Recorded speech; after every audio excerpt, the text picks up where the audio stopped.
श्रीमद् भगवद गीता अथ प्रथमो अध्याय। धर्मक्षेत्रे कुरुक्षेत्रे समवेतायुयुत्सवः मामकः पांडवाश्चैव किं कुर्वत संजय। धृतराष्ट्र बोले, हे संजय, धर्मभूमि कुरुक्षेत्र में एकत्रित युद्ध की इच्छा वाले मेरे और पांडु के पुत्रों ने क्या किया। दृष्ट्वा तु पांडवानीकं व्यूढ़ं दुर्योधनस्तदा आचार्यमुपसंगम्य राजा वचनम ब्रवीत। संजय बोले, उस समय राजा दुर्योधन ने व्यूह रचनाकार युक्त पांडवों की सेना को देखकर और द्रोणाचार्य के पास जाकर यह वचन कहा। पश्येतां पांडुपुत्राणामाचार्य महतीं चमूं व्यूढ़ां द्रुपदपुत्रेण तव शिष्येण धीमता। हे आचार्य, आपके बुद्धिमान शिष्य द्रुपद पुत्र धृष्टद्युम्न द्वारा व्यूहाकार खड़ी की हुई पांडुपुत्रों की इस बड़ी भारी सेना को देखिए।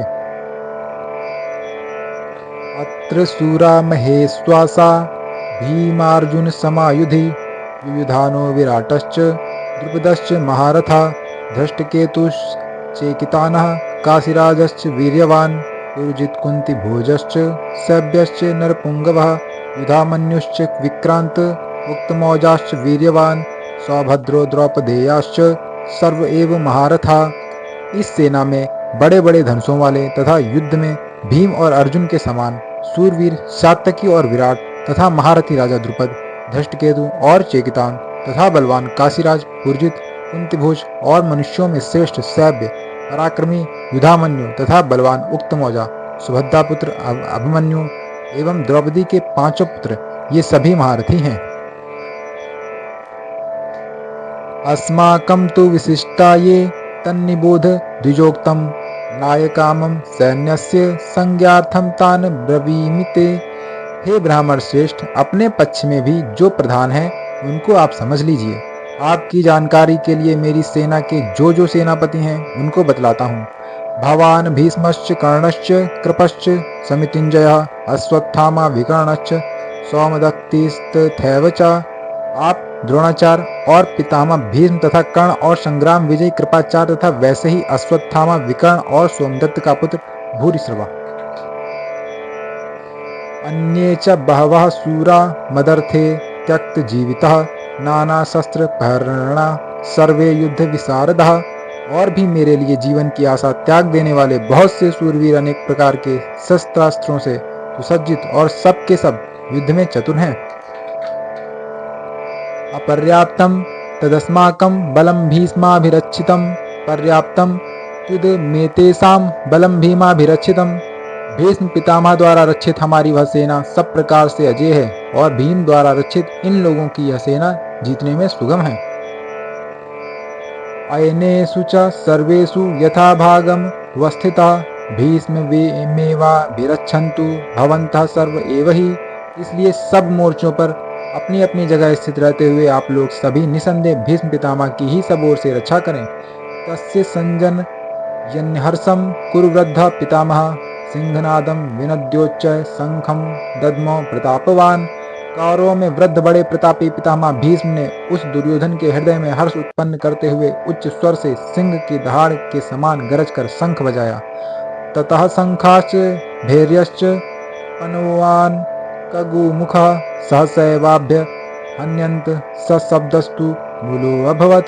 इसके पश्चात शंख और नगारे तथा ढोल मृदंग और नरसिंहे आदि बाजे एक साथ ही बज उठे। उनका वह शब्द बड़ा भयंकर हुआ। ततः श्वेतैर्हयैर्युक्ते महति स्यन्दने स्थितो माधवा पांडवश्चैव दिव्यो शंखो प्रदध्मतु। इनके अनंतर सफेद घोड़ों से युक्त उत्तम रथ में बैठे हुए श्री कृष्ण महाराज और अर्जुन ने भी अलौकिक शंख बजाए। पांचजन्यम ऋषिकेशो देवदत्तम धनंजय पौंड्रम दद्मो महाशंखम भीमकर्मा ब्रकोदरः। श्री कृष्ण महाराज ने पांचजन्य नामक अर्जुन ने देवदत्त नामक और भयानक कर्म वाले भीमसेन ने पौंड्रक नामक महाशंख बजाया। अनंत विजयम राजा कुंतीपुत्रो युधिष्ठिरा नकुलः सहदेवश्च सुघोष मणिपुष्पको। कुंतीपुत्र राजा युधिष्ठिर ने अनंत विजय नामक और नकुल तथा सहदेव ने सुघोष और मणिपुष्पक नामक शंख बजाए। कास्यश्च परमेश्वासः शिखण्डी च महारथः धृष्टद्युम्नो विराटश्च सात्यकिश्चापराजितः द्रुपदो द्रौपदेयाश्च सर्वसा पृथ्वीपते सौभद्रश्च महाबाहु शंखान् दद्मुः पृथक पृथक। श्रेष्ठ धनुष वाले काशीराज और महारथी शिखंडी एवं धृष्टद्युम्न तथा राजा विराट और अजय सात्यकी राजा द्रुपद एवं द्रौपदी के पांचों पुत्र और बड़ी भुजा वाले सुभद्रा पुत्र अभिमन्यु, इन सभी ने हे राजन सब ओर से अलग अलग शंख बजाए। सघोषो धृतराष्ट्राणाम हृदयानि व्यदारयत् नभश्च पृथ्वीं चैव तुमुलो व्यनुनादयन्। और उस भयानक शब्द ने आकाश और पृथ्वी को भी गुंजाते हुए धृतराष्ट्रों के यानी आपके पक्ष वालों के हृदय विदीर्ण कर दिए। अथ व्यवस्थिता दृष्ट्वा धृतराष्ट्रान् कपिध्वजा प्रवर्ते शस्त्र संपाते धनुरुद्यम्न पांडवा ऋषिकेशं तदा वाक्यमिदमाह महीपते सेनयोरुभयोर्मध्ये रथम स्थापय में अच्युत। हे राजन, इसके बाद कपिध्वज अर्जुन ने मोर्चा बांधकर डटे हुए धृतराष्ट्र संबंधियों को देखकर उस शस्त्र चलने की तैयारी के समय धनुष उठाकर ऋषिकेश श्री कृष्ण महाराज से यह वचन कहा, हे अच्युत, मेरे रथ को दोनों सेनाओं के बीच में खड़ा कीजिए। यावदेतान्निरीक्षेऽहं योद्धुकामान् वस्थितान् कैर्मया सह योद्धव्यमस्मिन् रणसमुद्यमे। और जब तक कि मैं युद्ध क्षेत्र में डटे हुए युद्ध के अभिलाषी इन विपक्षी योद्धाओं को भली बात देख न लूं कि इस युद्ध रूप व्यापार में मुझे किन किन के साथ युद्ध करना योग्य है, तब तक उसे खड़ा रखिए। युत्यस्य मानान वेक्षेऽहं य एते यत्र समागतः धृतराष्ट्रस्य दुर्बुद्धे युद्धे प्रियचिकीर्षवः। दुर्बुद्धि दुर्योधन का युद्ध में हित चाहने वाले जो ये राजा लोग इस सेना में आए हैं, इन युद्ध करने वालों को मैं देखूंगा। एवं मुक्तो ऋषिकेशो गुणाकेशेन भारत सेनयोरुभयोर्मध्ये स्थापयित्वा रथोत्तमं भीष्म द्रोण प्रमुखतः सर्वेषां च महीक्षिताम्। उवाच पार्थ पश्येतान् समवेतान् कुरुनीति।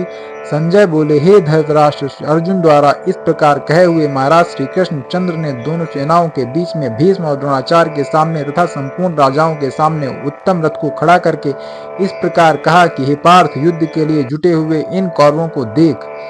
तत्रापश्यते स्थितान् पार्था पितृनथ पितामहान् आचार्यान् मातुलान् भ्रातरान् पुत्रान् पौत्रान् सखीस्तथा ससुरान् सुहृदश्चैव सेनयोरुभयोरपि। इसके बाद प्रथापुत्र अर्जुन ने उन दोनों ही सेनाओं में स्थित ताऊ चाचाओं को, दादाओं परदादाओं को, गुरुओं को, मामाओं को, भाइयों को, पुत्रों को, पौत्रों को तथा मित्रों को, ससुरों को और सुहृदों को भी देखा। और तान समीक्ष्य स कौन्तेय सर्वान् बन्धून् वस्थितान् कृपया पर्याविष्टो विषीदन्निदमब्रवीत्।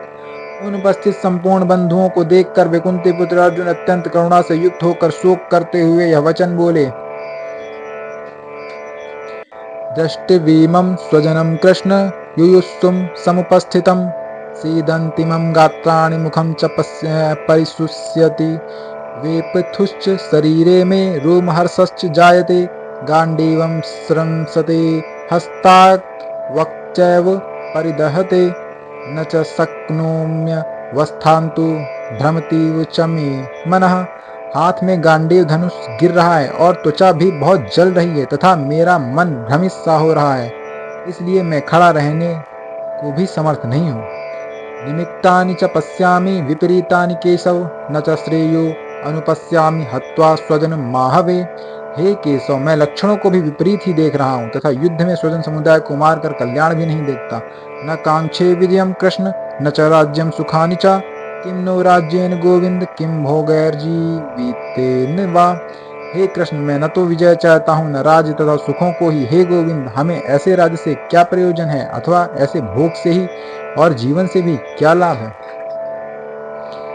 ये सामर्थ्ये कांक्षितं नो राज्यं भोगा सुखानि च त इमे अवस्थिता युद्धे प्राणान् त्यक्त्वा धनानि च। हमें जिनके लिए राज्य भोग सुखादि अभीष्ट हैं, वो ही ये सब धन और जीवन की आशा को त्याग कर युद्ध में खड़े। आचार्य पितरा पुत्रास्थैव च पितामह मातुला ससुरा पौत्रा स्याला संबंधिनस्तथा। गुरुजन, ताऊ, चाचा, लड़के और उसी प्रकार दादे, मामे, ससुर, पौत्र, साले और भी संबंधी लोग हैं। एतान हन्तुमिच्छामि घ्नतोऽपि मधुसूदन अपि त्रैलोक्य राजस्य हेतु किम नु मही कृते। हे मधुसूदन, मुझे मारने पर भी अथवा तीनों लोकों के राज्य के लिए भी मैं इन सबको मारना नहीं चाहता। फिर पृथ्वी के लिए तो कहना ही क्या है। निहत्य धृतराष्ट्रान्न कापीति स्याज्जनार्दन पापमेवा श्रयेदस्मान् हत्वैता नाततायिनः। हे जनार्दन, धृतराष्ट्र के पुत्रों को मारकर हमें क्या प्रसन्नता होगी। इन आतताइयों को मारकर तो हमें पाप ही लगेगा। तस्मान्नाहरा वयम हन्तु धृतराष्ट्रान् स्वबान्धवान् स्वजनम ही कथम हत्वा सुखिना श्याम माधव। अतएव हे माधव, अपने ही बांधव धृतराष्ट्र के पुत्रों को मारने के लिए हम योग्य नहीं है, क्योंकि अपने ही कुटुंब को मारकर हम कैसे सुखी होंगे। यद्यप्येते न पश्यन्ति लोभोपहत चेतसा कुलक्षय कृतं दोषं मित्रदोहे च पातकं कथं न ज्ञेयमस्माभिः पापदस्मान्नि वर्तितुं कुलक्षय कृतं दोषं प्रपश्यद्भिजरनादन। यद्यपि लोभ से भ्रष्ट चित्त हुए ये लोग कुल के नाश से उत्पन्न दोष को और मित्रों से विरोध करने में पाप को नहीं देखते, तो भी हे जनार्दन, कुल के नाश से उत्पन्न दोष को जानने वाले हम लोगों को इस पाप से हटने के लिए क्यों नहीं विचार करना चाहिए। कुलक्षये प्रणश्यन्ति कुल धर्मा सनातना धर्मे नष्टे कुलम कृष्ण धर्मो अभिभवत्युत। कुल के नाश से सनातन कुल धर्म नष्ट हो जाते हैं और धर्म के नाश हो जाने पर संपूर्ण कुल में पाप भी बहुत फैल जाता है। अधर्मा भी भवात् कृष्ण प्रदुष्यन्ति कुल स्त्रियः स्त्रीषु दुष्टासु वराष्णे जायते वर्ण संकर। हे कृष्ण, पाप के अधिक बढ़ जाने से कुल की स्त्रियां अत्यंत दूषित हो जाती हैं और हे वराष्णे, स्त्रियों के दूषित हो जाने पर वर्ण संकर उत्पन्न होता है। संकरो नरकायैव कुलघ्नानां कुलस्य च पतितं पितरो होशां लुप्तपिंडोद कक्रियः। वर्ण संकर कुल घातियों को और कुल को नरक में ले जाने के लिए ही होता है। लुप्त हुई पिंड और जल की क्रिया वाले अर्थात श्राद्ध और तर्पण से वंचित इनके पितर लोग भी अधोगति को प्राप्त होते हैं। दूसरेता कुलघ्नानां वर्ण संकराकरे उत्सादन्ते जाति धर्मा कुल धर्माश्च शाश्वतः।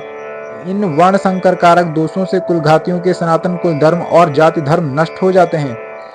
उत्सन्न कुल धर्माणाम मनुष्याणाम जनार्दन नरके अनियतम वासो भवति सुश्रुम। हे जनार्दन, जिनका कुल धर्म नष्ट हो गया है ऐसे मनुष्यों का अनिश्चित काल तक नरक में वास होता है, ऐसा हम सुनते आए हैं। अहो बत महत् पापम क्रतुम व्यवस्थिता वयम यद्राज्य सुख लोभेन हन्तु स्वजन मुद्यता। हाँ शोक, हम लोग बुद्धिमान होकर भी महान पाप करने को तैयार हो गए, जो राज्य सुख के लोभ से स्वजनों को मारने के लिए उद्यत हो गए।